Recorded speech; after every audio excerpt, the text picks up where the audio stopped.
Hello friends, welcome back to my YouTube channel basic computer ji. Okay, तो आज हम देखेंगे कि एनीडेस्क का क्या उपयोग है।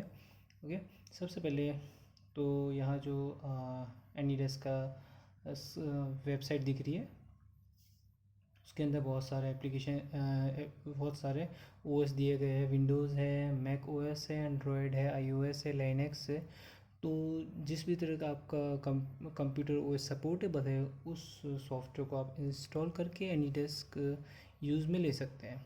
ओके, तो एक्चुअली एनीडेस्क का यूज़ जो है वो फाइल को एक जगह से दूसरी जगह में ट्रांसफ़र करने के लिए होता है। उसके लिए आपके पीसी में इंटरनेट होना ज़रूरी है। ओके, तो सबसे पहले हम अपने कंप्यूटर में इंटरनेट चालू करेंगे। ओके, बट प्रॉब्लम क्या है कि बहुत सारे जो पीसी है वो सॉफ्टवेयर इंस्टॉल के लिए रेस्ट्रिक्टेड होते हैं। इसका मतलब यह है कि उन पीसी में हम सॉफ्टवेयर इंस्टॉल नहीं कर सकते। ओके, जो डोमेन से रिलेटेड पीसी जो होते हैं, जिनमें एंटीवायरस के थ्रू रेस्ट्रिक्शन होता है, ये जो एंटीवायरस है या एंटीवायरस अगर कोई होगा तो उसके थ्रू उसका रेस्ट्रिक्शन होगा। ओके, तो हम सॉफ्टवेयर इंस्टॉल नहीं कर पाएगा, बट उसका भी एक तरीका है।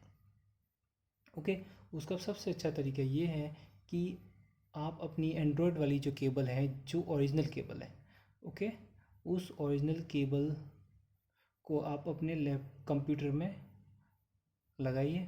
ओके, और सबसे पहले तो वाईफाई बंद कीजिए, क्योंकि वाईफाई तो अगर आपके डेस्कटॉप में वाईफाई सपोर्टेबल है तो आप वाईफाई से काम आसानी से कर सकते हैं। क्योंकि आजकल के जो नए डेस्कटॉप आते हैं, जैसे डेल के डेस्कटॉप हो गए, ओके, तो जो भी लेटेस्ट डेस्कटॉप है उनके तो वाईफाई सपोर्टेबल। तो अगर वाईफाई सपोर्टेबल है तब तो सीधा आप अपने मोबाइल का पर्सनल हॉटस्पॉट ऑन कर सकते हैं और यहाँ से सीधा कनेक्ट कर सकते हैं। ओके, और थोड़ी देर के लिए अगर आपका जो डोमेन से रिलेटेड जो भी डेस्कटॉप है उसके अंदर से डोमेन वाली केबल निकाल सकते हैं, या ये भी कर सकते हैं कि आप जो फर्स्ट कनेक्शन आपका जो होगा वो प्रायोरिटी पे होगा। अगर आपका सॉफ्टवेयर अनइंस्टॉल होने में प्रॉब्लम कर रहा है तो आप केबल वगैरह निकाल सकते हैं और डायरेक्ट आप अपने सॉफ्टवेयर को इंस्टॉल कर सकते हैं। ओके, तो जैसे सपोज़ मान लो मेरा ये डेस्कटॉप है, मेरा तो लैपटॉप है, बट सपोज़ मान लो मेरा ये डेस्कटॉप है और ये सपोर्टेबल है वाईफाई के। ओके, तो मैंने अपने कंप्यूटर में ये सूर्य कसूर नाम से जो वाईफाई वो कर दिया, सेट कर दिया। ओके, तो अब करना ये है कि अगर मेन पहली बात ये कि आपके कंप्यूटर में वाईफाई होना चाहिए। ओके, पहला कनेक्शन की बात करते हैं। तो अगर आपके कंप्यूटर वाईफाई नहीं है तो क्या करेंगे। ओके, तो अब इसके बारे में बात करें। अगर आपके कंप्यूटर वाईफाई नहीं है तो आपके पास एंड्रॉयड की केबल होनी चाहिए, ओरिजिनल केबल, जिससे आपका लैपटॉप में डेस्कटॉप में नेट चले। ओके, तो उसमें जैसे आप केबल कनेक्ट करोगे तो आप अपने मोबाइल के अंदर एक उसका एक ऑप्शन दिखेगा, यूएसबी थेटरिंग। ओके, जैसे आप यूएसबी थेटरिंग ऑन करोगे आपका कंप्यूटर जो है चलना, नेट स्टार्ट हो जाएगा। ठीक है, तो यहाँ एक बात और ये कहना चाहता हूँ कि दुनिया का कोई भी कंप्यूटर हो, दुनिया का कोई भी कंप्यूटर हो, अगर आपकी जो केबल है एंड्रॉयड या जो भी आपकी मेन डेटा सपोर्टेबल केबल है जिससे आप नेट चला सकते हैं, तो दुनिया का कोई भी कंप्यूटर जो है वो उस कंप्यूटर में पर्सनल नेट चलाने से नहीं रोक सकता। ओके, तो भले वो डोमेन वाले केबल हो, भले वो डोमेन वाले पीसी हो, कैसे भी तरह के पीसी हो, बट उसमें एक और चीज़ होनी चाहिए कि आपके पीसी के अंदर उस केबल का या उस मोबाइल का सपोर्ट होना चाहिए। कई बार ये भी होता है कि विंडोज़ 7 के जो पीसी होते हैं उसके अंदर, मेरा तो विंडोज़ 10 वाला पीसी है, अगर विंडोज़ 7 वाला पीसी होता तो उसमें ये प्रॉब्लम होती कि आप, पहली बात तो आपको सबसे पहले उस आपका जो मोबाइल है उसका ड्राइवर उसके अंदर इंस्टॉल होता है। ओके, तो अभी तो ये बेनिफिट्स ये है कि जितने भी डेस्कटॉप आते हैं वो विंडोज़ 10 सपोर्टेबल आते हैं। ओके, तो वापस रिटर्न करते हैं। दो तरीके हैं आपको अपने कंप्यूटर में नेट चालू करने के। सबसे पहले तो वाईफाई के थ्रू कर सकते हैं, या फिर आपकी जो एंड्रॉयड की ओरिजिनल केबल है उसके थ्रू आप नेट चालू कर सकते हैं। क्या करके? यूएसबी थेटरिंग ऑन करके। ओके, फिर से कहूँगा, यूएसबी थेटरिंग ऑन करके या वाईफाई स्टार्ट करके। जैसे आप नेट स्टार्ट करोगे, ओके, नेट स्टार्ट करते ही आपको आपके गूगल क्रोम के अंदर जाना है। गूगल क्रोम के अंदर जाकर आप क्या टाइप करोगे? या तो आपको सर्च इंजन टाइप कर दो, या फिर सीधा ही टाइप करो NEANYDESK। ओके, और जो सबसे पहला जो आपको लिंक दिखेगा anydesk.com का, remote desktop software for Windows. Okay, उसको क्लिक करेंगे।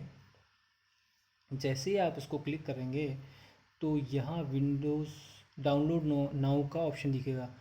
ओके, तो होता क्या है कि जैसे आपका विंडोज़ होता है, अगर मेरा लाइनक्स वाला विंडोज़ होता तो ऑटोमेटिकली यहाँ लाइनक्स का लिंक आ जाता।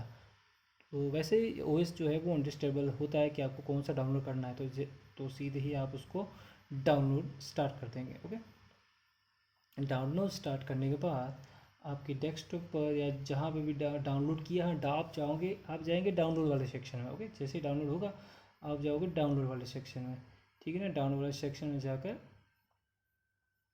तो अब करना ये है कि एनीडेस्क को स्टार्ट करेंगे। ठीक है, एनीडेस्क को जैसे स्टार्ट करेंगे तो उसके अंदर आपको 3 डिजिट के नंबर दिखेंगे। ओके, तो अब आपको करना ये है कि जैसे ही आप चाहते हैं कि सामने वाले पीसी से कुछ भी डेटा मुझे ट्रांसफ़र करना है, या कुछ भी डेटा मुझे लेना है या देना है, तो आप सामने वाले पीसी में भी सेम यही मेथड प्रोसेस करेंगे।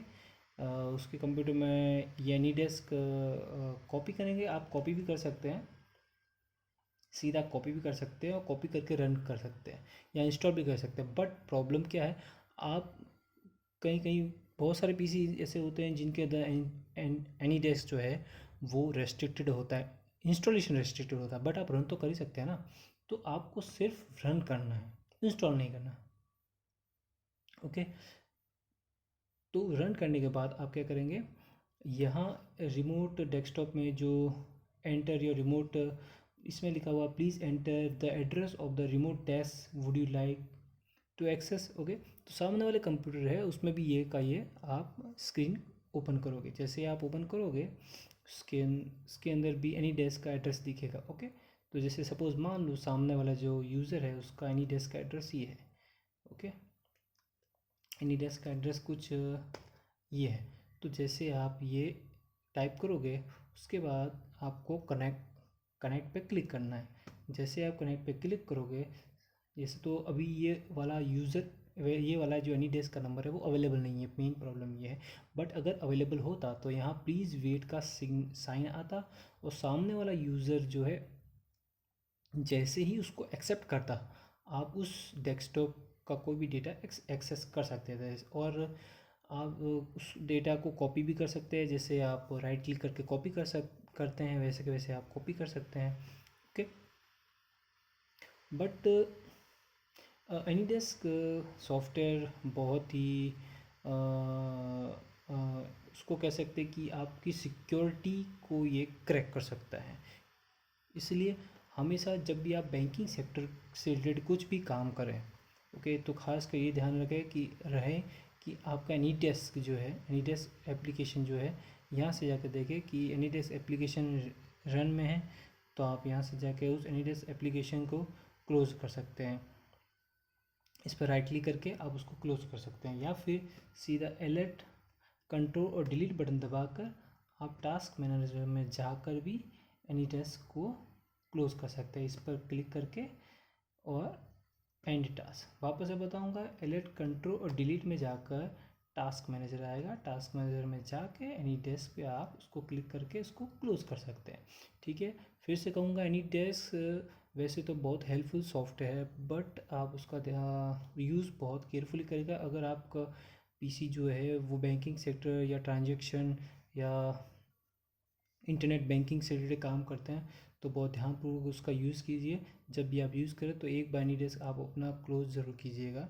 ओके, नहीं तो हो सकता है कि सामने वाला यूज़र आपके पीसी में एनीडेस्क चालू करके बैठा हुआ हो और वो आपका जो भी ट्रांजैक्शन है, जो भी आपकी इंफॉर्मेशन है, इम्पोर्टेंट एक्सपेंसिव इंफॉर्मेशन है, वो आपकी चुरा सकता है। क्योंकि आज की दुनिया में सबसे जो महंगी चीज़ है वो इंफॉर्मेशन है, क्योंकि आपके पास अगर इंफॉर्मेशन है तो आपके पास पैसा है। ओके, तो summary of the this video is that कि एनीडेस्क से आप किसी भी यूज़र से डेटा ले भी सकते हैं और किसी भी यूज़र को डेटा दे भी सकते हैं। इसका बहुत हेल्पफुल दूसरा उपयोग यह भी है कि आप किसी भी यूज़र की मदद भी कर सकते हैं। जैसे अगर आप आईटी हेल्प डेस्क में काम करते हैं तो किसी भी यूज़र के लैपटॉप में अगर कुछ भी इशू आता है तो उसके लैपटॉप में एनीडेस्क चालू करके सीधा आप उसकी जो भी इशू है वो उसको रिजॉल्व कर सकते हैं। आपको पता होगा आजकल जो क्या कहते हैं लॉकडाउन लगा था, तो उस लॉकडाउन में क्या हुआ था, लॉकडाउन में मैंने भी यही किया था। मैं भी एनीडेस्क लेके बैठता था और यूज़र्स की जो भी इशू है, नॉर्मल इशू है, वो सब रिजॉल्व करता था। तो वैसे एनीडेस्क बहुत हेल्पफुल सॉफ्टवेयर, बट दूसरा ऑप्शन भी अवेलेबल है एनीडेस्क के अलावा, team viewer. But team viewer आजकल बहुत पुराना हो चुका है, उसको कोई यूज़ करता नहीं। बट आप चाहो तो एक बार उसको यूज़ कर सकते हैं, टीम व्यूवर को भी। ओके, अगर आप टीम व्यू इंस्टॉल देखना चाहते हैं, टीम व्यू कैसा है सॉफ्टवेयर, टीम VIEWER। ओके, तो ये टीम व्यूअर सॉफ्टवेयर है। ये टीम व्यूअर वो भी बहुत अच्छा सा रिमोट एक्सेस सॉफ्टवेयर है। उसके अलावा बहुत सारे रिमोट डेस्कटॉप सॉफ्टवेयर आते हैं।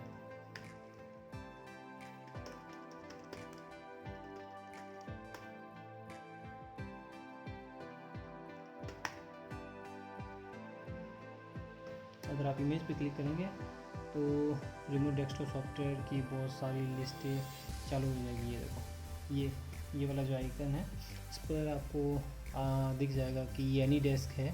फिर इसके बाद ये टीम व्यूअर का एप्लीकेशन है और बहुत सारे दूसरे एप्लीकेशन है जो रिमोट डेस्कटॉप को सपोर्ट करता है। बट इस लेसन में बस यही बताना चाहूँगा कि एनीडेस्क का यूज़ क्या है। बाकी जो रिमोट डेस्कटॉप सॉफ्टवेयर है उसका मैं उपयोग बाद में बताऊँगा, अपने नेक्स्ट वीडियो में बताएंगे। Okay, thank you for watching this video. अगर आपको अच्छी लगी वीडियो तो लाइक भी कीजिए, शेयर भी कीजिए, सब्सक्राइब भी कीजिए और प्लीज़ बेल आइकन पे जरूर प्रेस कीजिएगा ताकि मेरे जो भी लेटेस्ट वीडियो वो आपको मिलते रहे।